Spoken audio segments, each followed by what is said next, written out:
kati bagamba omukama yebazibwe kyekikulembera ekyo Katonda yayinza byonna obulamu yabugaba yabujjawo ate era ennaku yaffe gwe tugikaabira ebiseera ebisinga n'agituvuunula byatatugjeemu bw'atyo bw'aba ayagadde. Oliyo otya? Ndi bulungi nnyo. Kaakati wagala okumala tukadde kaki tulaba toli wekka bantu babulire toli wekka toli wekka tuli ku campaign ya ku creating awareness first of all abantu bategeere what is mental health oba issues ezikwatagana ne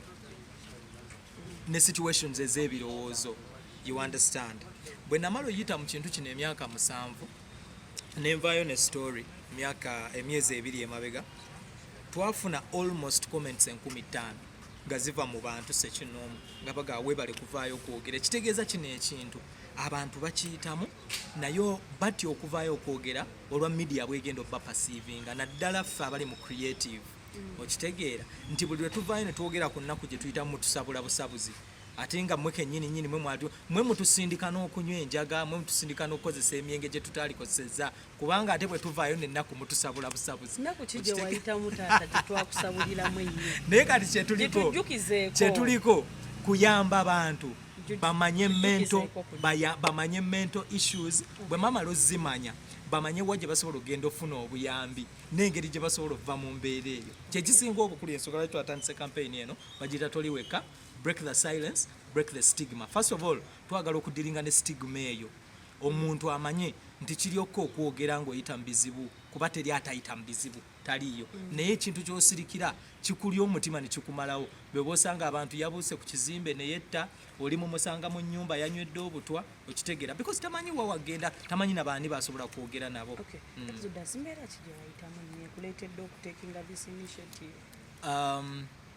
Twajogerako saagala tukiteeke ku nze nzekka tulabye abayimbi bangi mubadde mubalagana ku TV Dr. Proper thank God UNMF Kenzo bamwangwira ne basobola okumubudaabuda bayimbi bangi so yali abadde Kenzo no ngamba Dr. oyagala kati golabo otandise okunvuga mu bintu gwe nga bw'obyagala sikugambye Dr. Proper nga tutandika kati lwaki ogamba Kenzo ati nkugambye Dr. Proper UNMF yamwangwira Kenzo yatuyamba n'amwangwira okitegeera but bantu bangi ababeera eyo nga tebamanyi nakumanya kye bayitamu nga naffe tetumanyi naye kati kitukakatako okucreating awareness then tunoonye bannaffe okitegeera tubagambe embeera eno tugiyiseemu ogenda givuunuka ekisooka wagiyingiramu otya tudiringe n'ekyo bangi besobola kumenya olw'obudde but bangi twogeddeko Dr. Proper because yali recent Fie yewo omanyiko embeera gy'ayitamu ng'oli mu kino Fie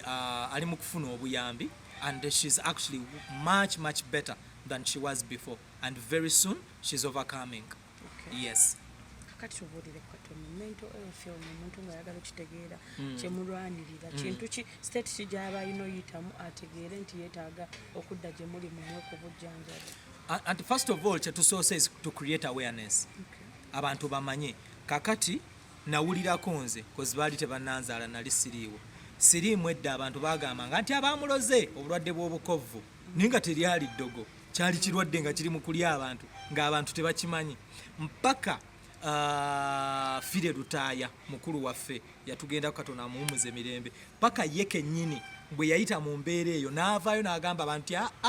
buno bulwadde si ddogo okitegeera abantu ne bamanya bwe bamala okumanya ne batandika creating awareness wa abantu gye basobola okugenda okufuna obuyambi n'okumanya kye baddiringa nakyo kyekimu naffe kye tuli mu kukola okitegeera mu creatives bangi abantu babeera n'ebizibu agenda adda ku njaga because alooza enjaga egena omuyamba omujja ekizibu naye kizibu enjaga egena kikuyambako kaseera ate bwevaako kiddamu ne kimultiplyinga. You understand? So it is important because mental health issues is a global pandemic. Naye mu Africa naddala ffe wane e Uganda tubadde tetukimanyi nnyo okitegeera naye kati tukitegeere tumale okitegeera tumanye ne waje tusobola okujja obuyambi era kakati bwe tumala okulonchinga ku next Friday ku Serena because next Friday is 19th 19 bwe tumala launchinga tugenda tandika activities kugenda mu communities kugenda mu ghetto kugenda mu bantu mu mirimu gy'abantu no nedda because mental health issue y'abantu bonna naawe nono muganda nga ali ku kamera nange fena naye lwakuba nti kati nze ndi muyimbi bayimbi be basinga okunkwatako ennyo benjagala ocreatingira awareness most especially naye tugenda talaga eggwanga lyonna first of all kumanyisa abantu kintu kino nga Fire Lutaya bwe yamanyisa abantu siriimu nti siddogo bulwadde okitegeera tumanyisa abantu ti mental health bulwadde buli mu tulya weebuli bwe tumala okubumanya tufunye tutya obuyambi ye embeera eyandeeta mu kintu kino ngivuunuse ntya anti kakati mental health kigazi mental health einvolvinga kati muyinza okuba ng'omwami n'omukyala balina obutategeeragana ewaka babaddemu ebbanga ddene nekitandika obbali obwongo okitegeera nekibakyusa byebyo byovaako abantu okulira nti oli ali ku biragala walaba ng'omuntu ng'omurespectinga n'otuuka naye ng'embeera gye yeeyisaamu naawe kinyini tokyagitegeera okitegeera ate mu kifo ky'omukuba muyamba omubuuze ekimutadde mu mbeera eyo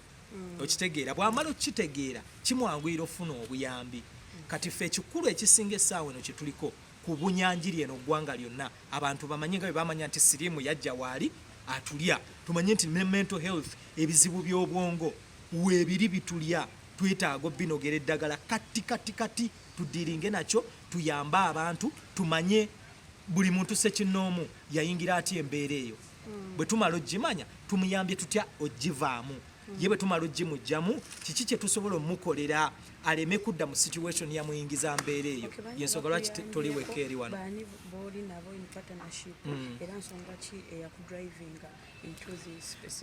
ensonga eyo driving to this first of all tuze tubiraba bintu bye tuze tulaba